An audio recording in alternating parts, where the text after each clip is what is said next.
Here. I'm always grateful when I can get a chance to talk to people about humanism because a lot of folks simply understand that humanism equals atheism, and atheism is kind of this word that makes everybody cringe.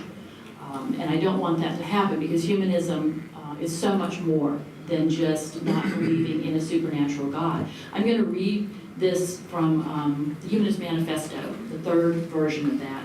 Humanism is a progressive philosophy of life that, without supernaturalism, affirms our ability and responsibility to lead ethical lives of personal fulfillment that aspire to the greater good of humanity. And that, of course, includes peace. On the humanist side of things, humanists recognize, as probably we all do, but humanists recognize that war and peace and war and violence are human problems. And wars are started by human beings, and they can only be stopped by human beings. So throughout history, humanists have long believed that things needed to be taken care of by words and not arms. And that's a quotation from Lucretius way back when. And that genuine peace is more than just the absence of war between nations. Genuine peace has to come when we have tolerance between communities, we have respect between individuals, and ultimately peace and harmony within the human heart. And I didn't know this until I did some research, but many of the founders of the United Nations were humanists. The most well-known of them is Eleanor Roosevelt. So, humanism and that particular slant on things has been active doing peace things since ancient times.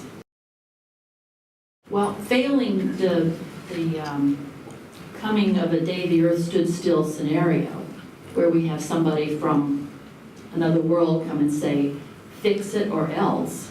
I don't think that's going to happen, but I think for me, the real barrier to world peace is the fact that we expect billions and billions of people to all of a sudden take up the common good. We expect everybody to say, oh yeah, that's a wonderful idea. Let's just go ahead and do that. And I don't believe world peace is going to be achieved in my lifetime. It certainly isn't. But unless we start laying some groundwork individually for it, it's not going to be achieved in anybody else's lifetime either. Gandhi said, become the change you wish to see. So I think that's kind of what we do. We have to create this island of peace in our own lives. And if enough of us do that, then those islands are going to meet at some point and form a continent. And then we just have to keep reaching out and branching out. But it's so hard to envision that. We want things to happen all at once in vast populations of people, and I don't think it's going to happen like that.